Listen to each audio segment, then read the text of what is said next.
হরে কৃষ্ণ বন্ধুরা, আজ আমি তোমাদের বলবো শ্রীমদ্ ভগবদ্ গীতা আসলে কি। কুরুক্ষেত্রের যুদ্ধে অর্জুনকে কৃষ্ণ যে উপদেশ দিয়েছিলেন সেটি শ্রীমদ্ ভগবদ্ গীতার বিষয়বস্তু। হিন্দু ধর্মের অন্যতম পবিত্র একটি গ্রন্থ।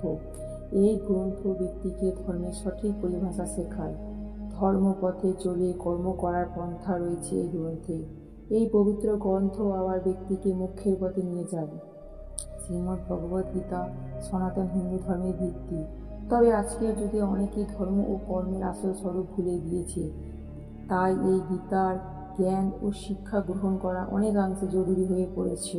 এই গীতোপনিষদ ভগবদ্ গীতা সমস্ত উপনিষদের সারথিসার এবং তার ঠিক একটি গাভীর মতো এবং রাখার বালক রূপে প্রসিদ্ধ ভগবান শ্রীকৃষ্ণ এই গাভীকে দহন করছে। অর্জুন যেন গোবৎসের মতো এবং জ্ঞানী গুণী ও শুদ্ধ ভক্তেরাই ভগবদ্ গীতার সেই অমৃতময় দুগ্ধ পান করে থাকেন। গঙ্গা জল পান করলে অবধারিতভাবে মুক্তি পাওয়া যায়, আর যিনি ভগবদ্ গীতার পূর্ণ পীযূষ পান করেছেন তার কথা আর বলবার কি আছে। ভগবদ্ গীতা হচ্ছে মহাভারতের অমৃত রস, যা আদি বিষ্ণু ভগবান শ্রীকৃষ্ণ নিজেই বলে গেছেন, আর গঙ্গা ভগবানের চরণ পদ্ম থেকে উদ্ভূত বলে উল্লেখ করা হয়েছে। ভগবানের মুখ ও পায়ের মধ্যে অবশ্য কোনো পার্থক্য নেই, তবে আমাদের এটি বুঝতে হবে যে ভগবদ্ গীতার গুরুত্ব গঙ্গার চেয়েও বেশি। কথাই আছে, প্রতিদিন জলে স্নান করে মানুষ নিজেকে পরিচ্ছন্ন করতে পারে, কিন্তু কেউ যদি ভগবদ্ গীতার গঙ্গা জলে একবারও স্নান করে তাহলে তার জড় জীবনের মলিনতা একেবারেই বিনষ্ট হয়ে যায়। যদি কেউ আন্তরিকভাবে অত্যন্ত গুরুত্ব সহকারে ভগবদ্ গীতা পাঠ করে তাহলে ভগবানের করুণায় তার অতীতের সমস্ত পাপকর্মের ফল তাকে প্রভাবিত করে না।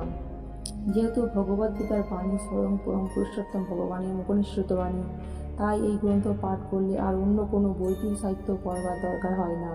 গভীর নিষ্ঠা ও আন্তরিকতার সঙ্গে নিয়মিতভাবে ভগবদ্ গীতা শ্রবণ ও কীর্তন করলে আমাদের অন্তর্নিহিত ভগবদ্ ভক্তির স্বাভাবিক বিকাশ হয়।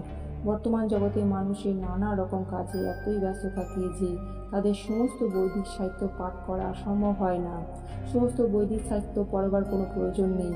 এই গ্রন্থ ভগবদ্ গীতা পাঠ করলে মানুষের সমস্ত বৈদিক জ্ঞানের সারমর্ম উপলব্ধি করতে পারবে, কারণ ভগবদ্ গীতা হচ্ছে বেদের সার এবং এই গীতা স্বয়ং ভগবানের মুখনিঃসৃত বাণী। আধুনিক মানুষ চাঁদে পৌঁছানোর জন্য অনেক পরিশ্রম করে চলেছে, কিন্তু তার পারমার্থিক উন্নতির জন্য সে কোনো রকম চেষ্টাই করেনি। 50-60 বছরের অল্প আয়ু নিয়ে আমরা এসেছি পৃথিবীতে, তাই আমাদের কর্তব্য হচ্ছে ভগবানের স্মরণ করবার জন্য এই সময়টি পুরোপুরিভাবে ভগবদ্ ভক্তির অনুশীলন করা। ভক্তিযোগ সাধনের 9টি প্রণালীর মধ্যে সবচেয়ে সহজ হচ্ছে শ্রবণম, অর্থাৎ আত্মতত্ত্ব পুরুষের কাছে ভগবদ্ গীতা শ্রবণ করা, এবং এর ফলে মন ভগবানমুখী হয়ে উঠবে।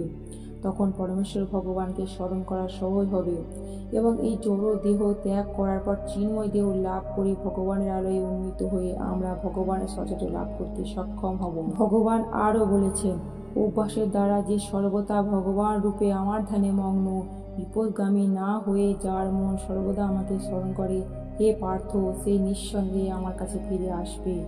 এই পদ্ধতি মোটেও কঠিন নয়, তবে আসল কথা হচ্ছে এর অনুসরণের শিক্ষা তার কাছেই থেকে নিতে হবে যিনি অভিজ্ঞ এবং ভগবত তত্ত্বজ্ঞ, যিনি ইতিমধ্যেই অনুশীলনে পবিত্র হয়েছেন। তার সমপ্রবর্তী হতে হবে। মনের কাজই হচ্ছে সর্বদা এখানে ওখানে ঘুরে বেড়ানো, তাই অভ্যাস করতে হবে মনকে একাগ্র করে ভগবান শ্রীকৃষ্ণের নাম ও রূপে নিবদ্ধ করতে। মন স্বভাবতই চঞ্চল, কিন্তু শ্রীকৃষ্ণের নামে সবতরঙ্গে একে স্থির করা যায়। এভাবে পরম ব্রহ্মে চিন্ময় জগতে পরম পুরুষোত্তম ভগবানের ধ্যান করে করুণা লাভ করা সম্ভব। তাই ভগবান গীতার শেষ অধ্যায়ে উচ্চ স্বরে বলেছেন, সব রকমের ধর্মানুষ্ঠান পরিত্যাগ করে আমার শরণ নাও, তাহলে আমি সমস্ত পাপ থেকে তোমাকে মুক্ত করব। তুমি কোনো ভয় করো না। এভাবেই ভগবানের পাদপদ্মে যিনি সম্পূর্ণভাবে আত্মসমর্পণ করেন, ভগবান তার সমস্ত দায়িত্ব গ্রহণ করেন এবং সেই মানুষের সকল পাপকর্ম প্রতিক্রিয়া তাকে রক্ষা করে। ভগবান আরও বলেছেন, এমনকি বৈশ্য, পতিতা, স্ত্রীলোক অথবা শূদ্র কিংবা নিম্নস্তরের মানুষেরা পরম গতি লাভ করতে পারে। ভগবানের কৃপা লাভ করতে হলে যে উচ্চমানের বুদ্ধিমত্তা সম্পন্ন হতে হবে এমন কোনো কথা নেই। আসল কথা হচ্ছে, যদি কেউ ভক্তি যোগের দ্বারা ভগবানের সেবায় ব্রতী হন এবং ভগবানকে জীবনের পরম আশ্রয় বলে মনে করেন, তবে তিনি অপ্রাকৃত জগতে উত্তীর্ণ হয়ে ভগবানের সান্নিধ্য লাভ করতে সক্ষম হন। কেউ যদি ভগবদ্গীতার উপদেশ বাণীকে সর্বান্তকরণে গ্রহণ করে, তার অনুসরণ করেন, তবে তিনি তার জীবনের সর্বাঙ্গ সুন্দর করে তুলতে পারেন এবং এই জড়া প্রকৃতির সান্নিধ্যে আসার ফলে যে সমস্ত জাগতিক সমস্যার উদ্ভব হয় তার সম্পূর্ণ সমাধান করতে পারেন। এই হচ্ছে গীতার মূল কথা। সর্বশেষ এটাই বলা যায়, ভগবদ্গীতা হচ্ছে এক অপ্রাকৃত সাহিত্য, যা অতি পুঙ্খানুপুঙ্খানুভাবে অধ্যয়ন করা উচিত। গীতার এই অমৃত কথা জানতে পেরে আপনাদের যদি খুবই ভিডিওটি ভালো লেগে থাকে তাহলে অবশ্যই লাইক করবেন এবং চ্যানেলটিকে সাবস্ক্রাইব করবেন। রাধে রাধে।